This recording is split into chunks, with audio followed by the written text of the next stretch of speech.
Right now, as you're watching this, there's a war happening. Not in some distant land. Not on the streets. But inside your skull.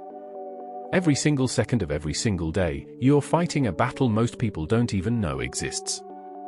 And here's the terrifying truth, most of you are losing. Your mind is whispering to you right now. Maybe it's telling you this video is too long. Maybe it's saying you'll watch it later. Maybe it's convincing you that you're different, that this doesn't apply to you. That voice? That's your enemy. And it's been sabotaging your life since the moment you learned to think. Listen to me carefully, you possess the most sophisticated weapon ever created. A tool so powerful it can turn a homeless man into a billionaire, transform a sick body into an unstoppable machine, build empires from nothing but ideas. That weapon is your mind. But here's what they don't tell you, that same weapon can turn on you. It can become your executioner. It can lock you in a prison so real you'll never realize the bars are made of your own thoughts. The question isn't whether you have this weapon. Everyone does. The question is, are you wielding it, or is it wielding you? Think about the last time you had a big opportunity. A chance to change your life. Maybe it was starting that business. Taking that risk. Having that difficult conversation. Speaking up when it mattered. What happened? Your mind showed up like a so-called friend whispering poison in your ear. What if you fail? What if people laugh at you? Remember last time? You're not ready. You're not smart enough. You're not strong enough. And you listened. You believed it. You stayed exactly where you were. Most people assume their thoughts are facts. They treat that voice in their head like some all-knowing oracle, when in reality, it's more like a paranoid bodyguard who sees danger in everything. Your brain doesn't care about your dreams. It doesn't care about your potential. It doesn't care about the person you could become. It cares about one thing only, keeping you alive. And in its primitive logic, anything unfamiliar equals dangerous. This is why you procrastinate on that critical project until the deadline is suffocating you. This is why you freeze when making big decisions, paralyzed like a deer in headlights. This is why self-doubt creeps in the moment you step outside your comfort zone. Your mind isn't broken. It's doing exactly what it was designed to do 50,000 years ago when your biggest threat was a predator in the bushes. But you're not running from predators anymore. You're running from success. You're running from greatness. You're running from the person you were meant to become. And your mind is the one chasing you back into the cave. Here's what nobody wants to admit, most people are living in a mental prison they built themselves. Brick by brick. Excuse by excuse. Fear by fear. They wake up in a cell of their own making, and they don't even try to escape because the walls are invisible. You see them everywhere. The person who's been planning to start their business for 5 years but never takes the first step. The one who talks about getting in shape every January but by February is back on the couch. The dreamer who's filled with potential but never actualizes any of it because potential is safe, potential can't fail, potential can't be judged, potential is just a beautiful fantasy that asks nothing of you. What's keeping these people trapped? Not their circumstances. Not their resources. Not their education or their background or their luck. It's the voice. That relentless, insidious voice that sounds like protection but is actually sabotage. I'll start Monday. I'm just not a morning person. Maybe I'm not cut out for this. People like me don't do things like that. And the most dangerous part? This voice sounds like you. It uses your own mental voice, so you trust it. You think these thoughts are coming from your true self, your authentic nature, your real capabilities. But they're not. They're coming from the primitive part of your brain that would rather keep you mediocre and safe than exceptional and uncomfortable. Think about every hero you've ever admired. Every person who achieved something extraordinary. Every name that made you think, I wish I could do that. What do you think their minds were telling them? The exact same lies yours tells you. The difference is they recognized those thoughts as the enemy. They went to war. And they won. Here's what nobody wants to admit: most people are living in a mental prison they built themselves. Brick by brick. Excuse by excuse. Fear by fear. They wake up in a cell of their own making, and they don't even try to escape because the walls are invisible. You see them everywhere. The person who's been planning to start their business for 5 years but never takes the first step. The one who talks about getting in shape every January but by February is back on the couch.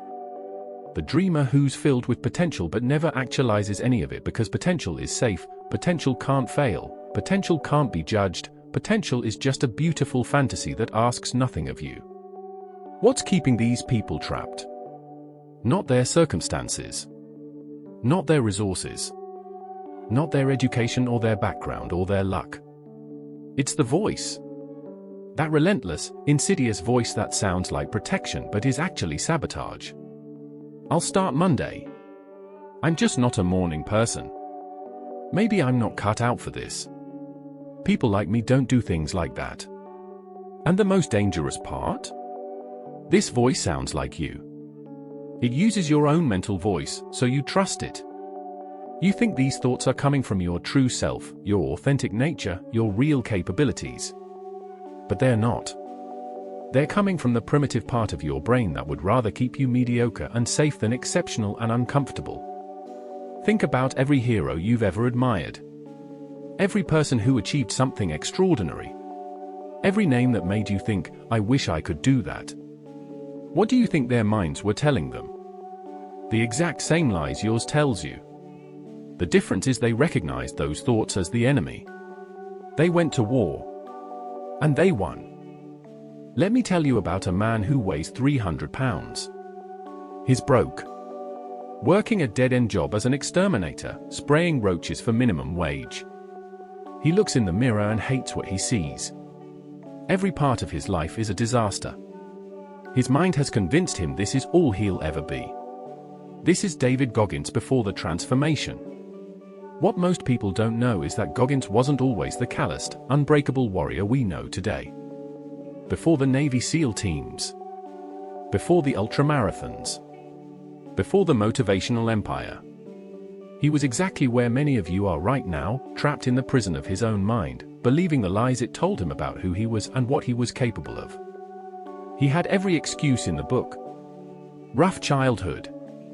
Learning disabilities. Poverty. Discrimination. If he wanted to blame his circumstances, he had plenty of ammunition. But one day, something clicked. He realized that the voice telling him he was worthless, that he'd never amount to anything, that he should just accept his lot in life, that voice was lying. So he declared war. Not on his circumstances. Not on other people. On his own mind. He started waking up at dawn when his mind screamed for more sleep. He started running miles when every cell in his body begged him to stop. He started doing things that terrified him, specifically because they terrified him. Every single time his mind said, quit, he pushed harder. Every time it said you can't, he did it anyway. Every time it tried to pull him back to comfort, he ran toward the pain. What happened? He lost over 100 pounds in 3 months. He became a Navy SEAL. Then an Army Ranger. Then he started running ultramarathons, 100-mile races through deserts and mountains that break even elite athletes. He broke multiple endurance records. He wrote a best-selling book. He became one of the most respected voices on mental toughness in the world. But here's the key, his mind didn't change. That voice is still there, still trying to sabotage him. The difference is he trained himself to ignore it. He proved through repeated action that his thoughts were not reality. He turned his greatest enemy into his greatest weapon by refusing to let it control him. If you want to win this war, you need to understand the 5 fronts you're fighting on. These are the daily battles that will determine whether you control your mind or it controls you. Battle 1, the morning. The first battle happens before you're even fully conscious. Your alarm goes off. Immediately, your mind launches its first attack, 5 more minutes. You're so tired. You deserve rest. You can start tomorrow. This moment, this single moment, sets the tone for your entire day. If you surrender here, you've already lost. You've told your mind that its voice is the authority. That comfort trumps commitment. That feelings matter more than decisions. But if you win here, if you drag yourself out of bed despite every protest from your brain, you fired the first shot. You've established dominance. Your mind learns, oh, we're not negotiating anymore. Battle 2, the uncomfortable task. Throughout your day, you'll face tasks that make you uncomfortable. The difficult conversation. The challenging workout. The creative work that requires deep focus. Your mind will offer you 1,000 alternatives. Check your phone. Get a snack. Do the easy stuff first. You're not in the right headspace. This is where most people lose the war. They follow their feelings instead of their goals. They do what's comfortable instead of what's necessary. But every time you choose comfort, you're training your mind to be weak. Every time you push through discomfort, you're building mental muscle. Battle 3, the setback. You'll fail. You'll get rejected. Things won't go according to plan. And your mind will pounce on these moments like a predator. See? I told you. You're not good enough. Why even try? Just give up. This is the most dangerous battle because it feels like your mind is just being realistic. But it's not. It's catastrophizing. It's taking one data point and turning it into a life sentence. Winners lose this battle sometimes, everyone does. But they don't lose the war. They observe the negative thoughts, acknowledge the pain, and then ask, what can I learn? What's my next move? Battle 4, the comparison. You'll see someone else succeeding. Living the life you want. Achieving the goals you haven't reached yet. Your mind will twist this into torture. They're so much better than you.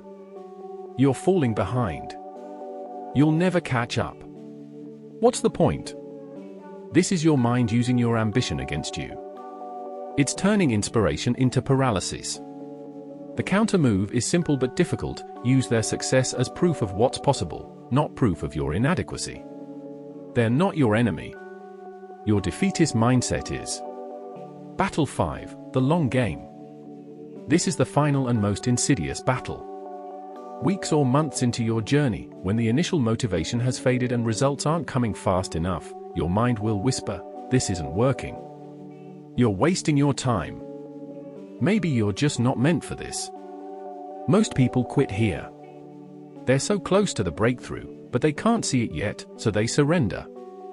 The ones who win this battle understand that growth is invisible until suddenly it's not. They trust the process more than their feelings. They keep going when there's no evidence it's working because they know evidence is a lagging indicator. Now that you understand the battlefield, let's talk about how to actually win. Because awareness without action is just sophisticated procrastination. You need a training protocol. A systematic approach to turning your mind from enemy into ally. Protocol 1. Embrace voluntary discomfort. Your mind becomes weak when you avoid discomfort. Every time you choose the easy path, you're training it to be fragile. Every time you surrender to your feelings, you're teaching it that emotions are orders to be obeyed. The antidote is deliberate, voluntary discomfort. This is why cold showers work.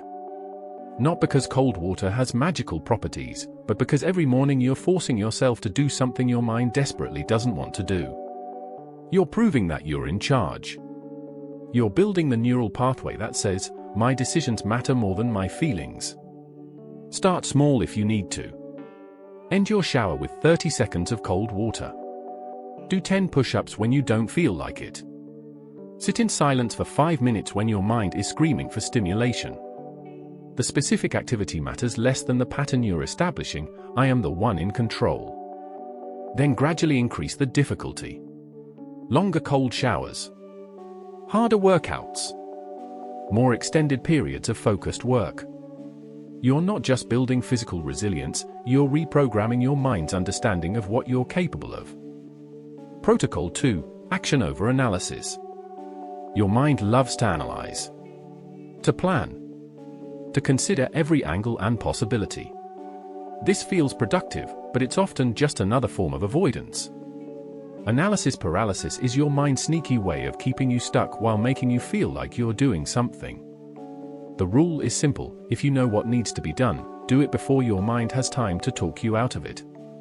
That voice that says, "Oh, I don't feel like it," ignore it and move. That thought that says, "I'm not ready," act anyway. That feeling that you should wait for the perfect moment? The perfect moment is now, and it always has been. This is the 5-second rule in action.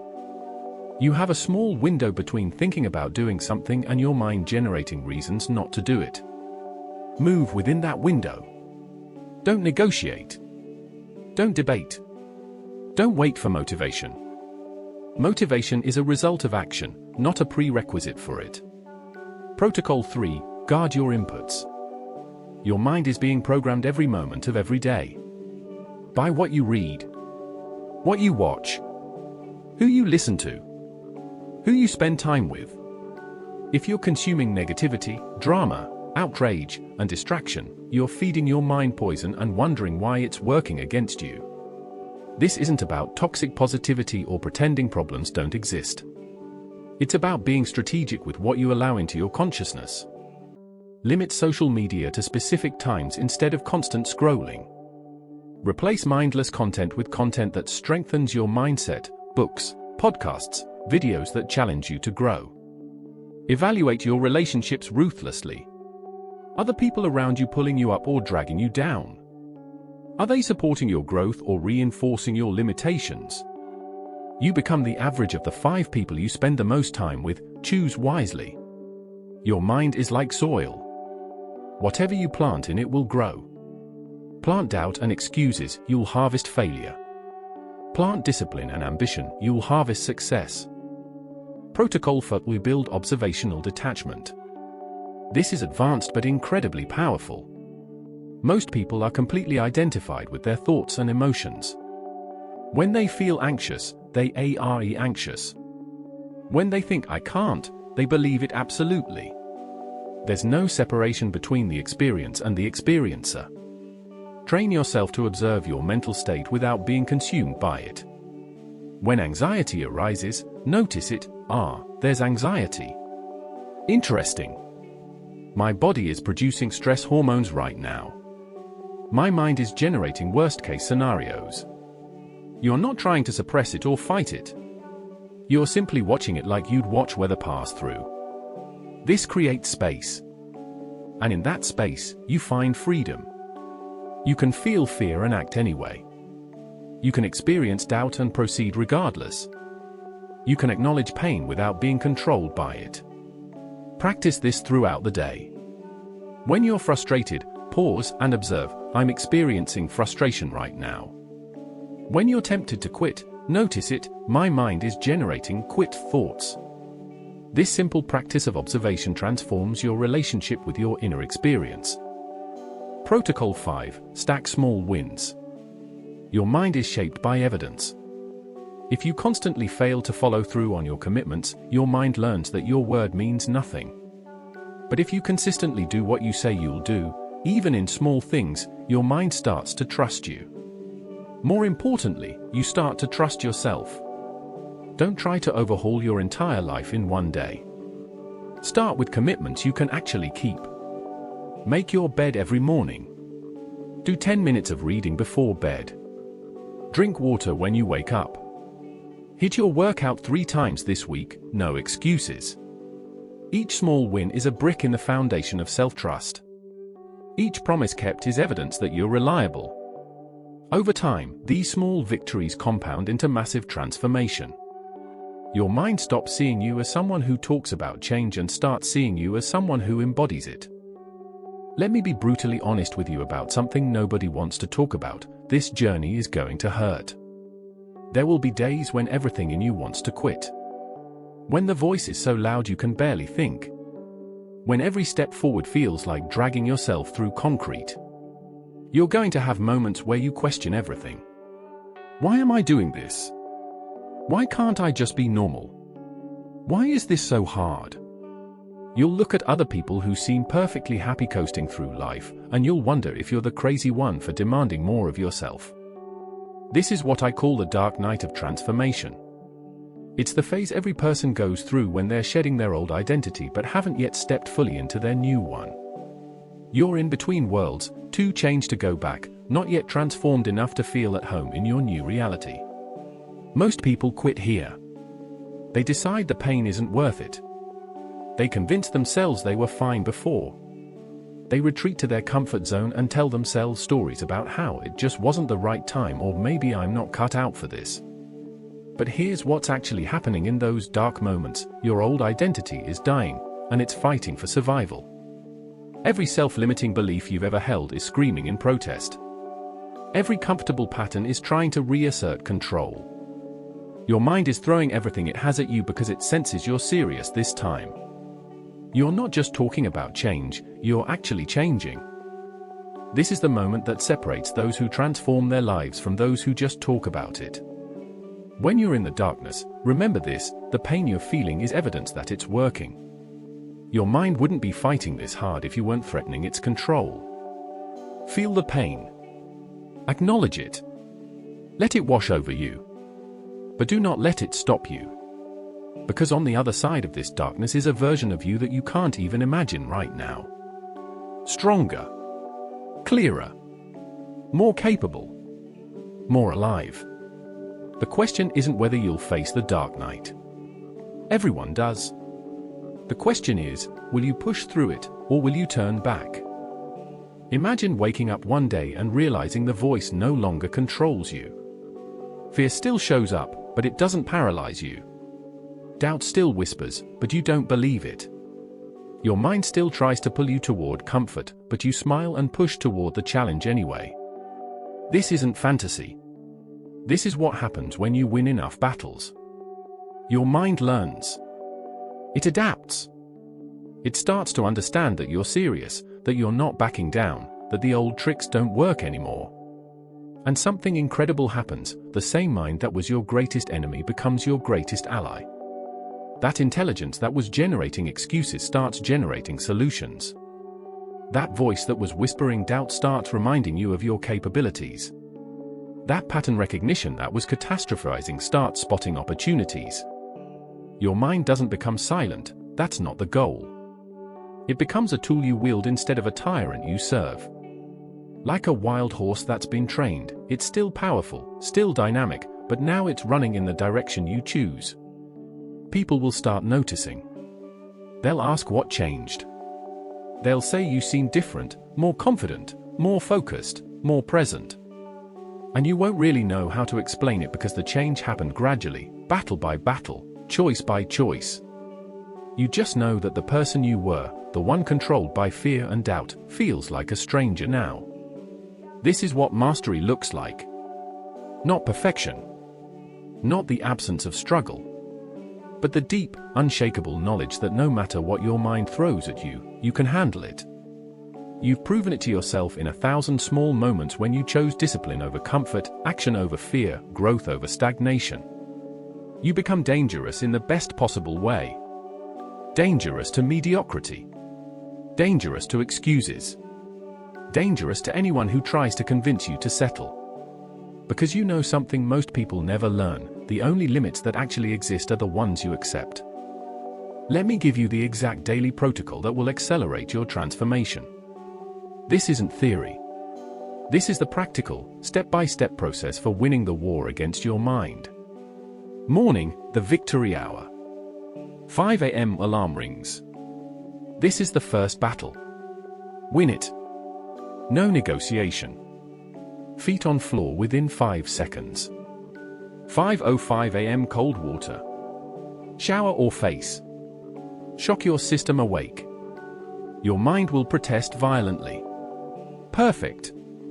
5:15 a.m. movement. 20 minutes minimum. Run, lift, push-ups, whatever. The activity matters less than the pattern. You're doing hard things before your mind is fully awake to stop you. 5:35 a.m. silence. 10 minutes of sitting in complete stillness. No phone. No music. No distraction. Just you and your mind. Learn to be comfortable in your own presence. 5:45 a.m. intention setting. Write down your 3 non-negotiable tasks for today. Not 10 things. Not a wish list. 3 things that must happen. Be specific. Be realistic. Be committed. Midday, the grind. Throughout your day, you'll face the uncomfortable tasks. When you encounter them, use the 5-second rule. Count backward, 5, 4, 3, 2, 1, then move. Don't give your mind time to generate resistance. When the voice says take a break, ask yourself, do I need a break, or does my mind just want comfort? Learn the difference between recovery and avoidance. Every 2 hours, do a 60-second check-in. Close your eyes. Observe your mental state without judgment. Are you in reaction mode or creation mode? Are you running on autopilot or acting with intention? Adjust accordingly. Evening, the review. Before bed, spend 10 minutes reviewing your day. Not with judgment, with honesty. Where did you win battles? Where did you lose? What patterns emerged?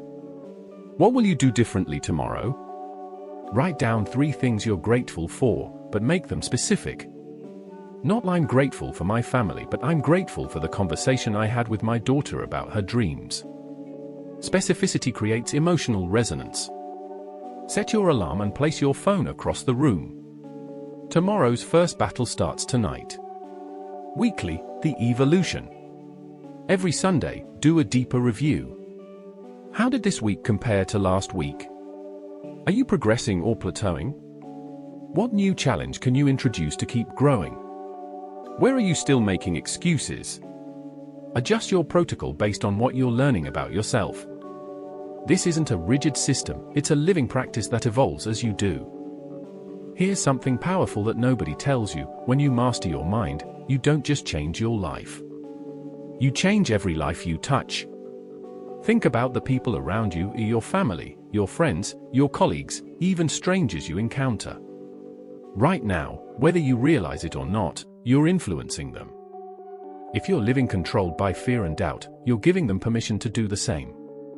If you're making excuses, you're normalizing excuses. If you're settling for mediocrity, you're making mediocrity acceptable. But when you start winning this war, when people see you doing hard things, pushing past your limits, refusing to quit, something shifts in them too. You become living proof that change is possible. That the voice can be overcome. That ordinary people can do extraordinary things. Your kids watch you wake up early and push through discomfort, and they learn resilience. Your partner sees you commit to your growth, and they feel inspired to pursue theirs. Your friends notice your transformation, and they start questioning their own limitations. Strangers see your discipline and wonder if they could do it too.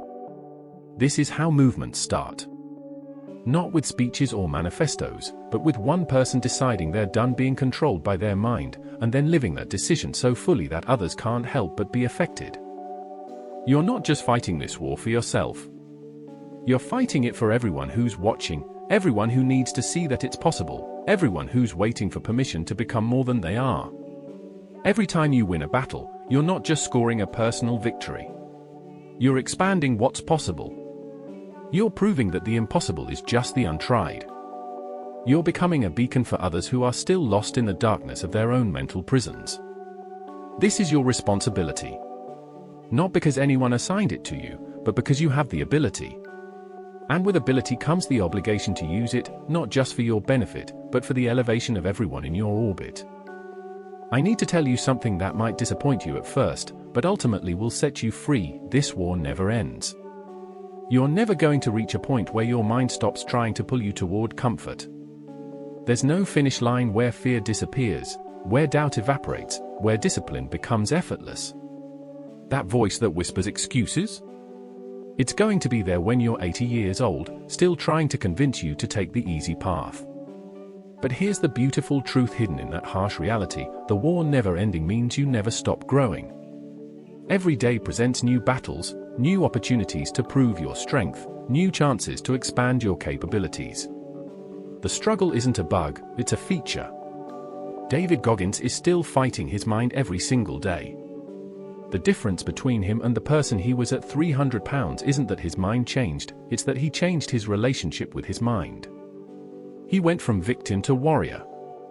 From control to controller. From prisoner to general. The same will be true for you. Years from now, when you've achieved things you can't even imagine today, your mind will still be there, still testing you, still challenging you. But you'll smile when you hear it because by then, you'll know the truth, that voice is your training partner, not your master. It's the resistance that makes you strong. Think of it like this, a sword that's never tested against another blade stays sharp but brittle. It looks impressive on the wall, but in actual combat, it shatters. The sword that's constantly used, that clashes against resistance day after day, that sword becomes legendary.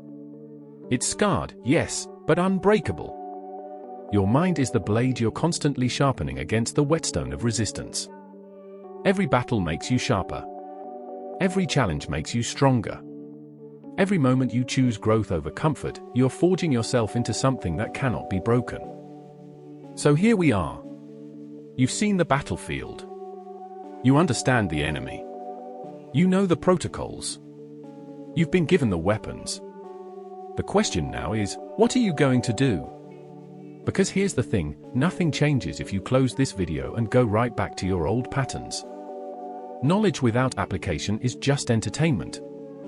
Understanding without action is just intellectual masturbation. You can know every strategy for mental mastery and still be completely controlled by your mind if you don't actually implement them. This moment right now is a test. Your mind is already generating excuses, I'll start tomorrow. I need to think about this more. This is too intense for me. Maybe this works for other people, but those thoughts? That's the enemy. And the enemy is hoping you'll nod along, feel inspired for 30 seconds, and then go right back to sleep. Because your mind knows that if you actually apply what you've learned here, everything changes. Its control ends.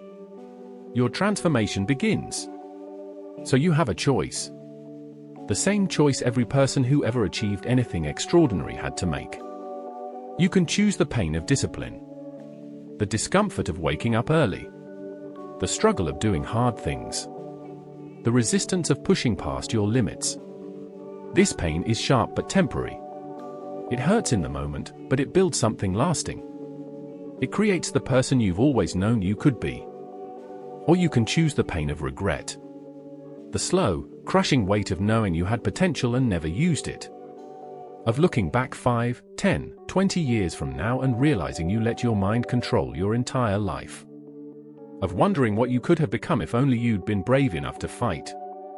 This pain is dull but permanent. It doesn't hurt as much day to day, but it never goes away. Both paths involve pain. This is the reality nobody wants to accept. You're not choosing between pain and comfort. You're choosing which kind of pain you want to live with. The pain of discipline asks something of you every day, but rewards you with growth, capability, and self-respect. The pain of regret asks nothing of you today, but charges you compound interest for the rest of your life. Which pain do you choose? If you're still here, if you've made it this far, then part of you has already decided. Part of you knows you're done being controlled. Done making excuses. Done living small.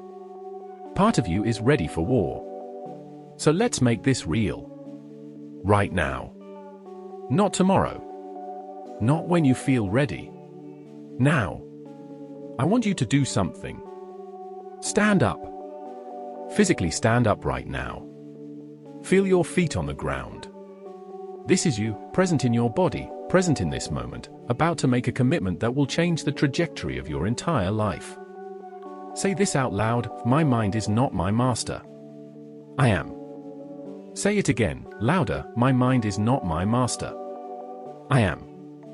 One more time, like you mean it, my mind is not my master.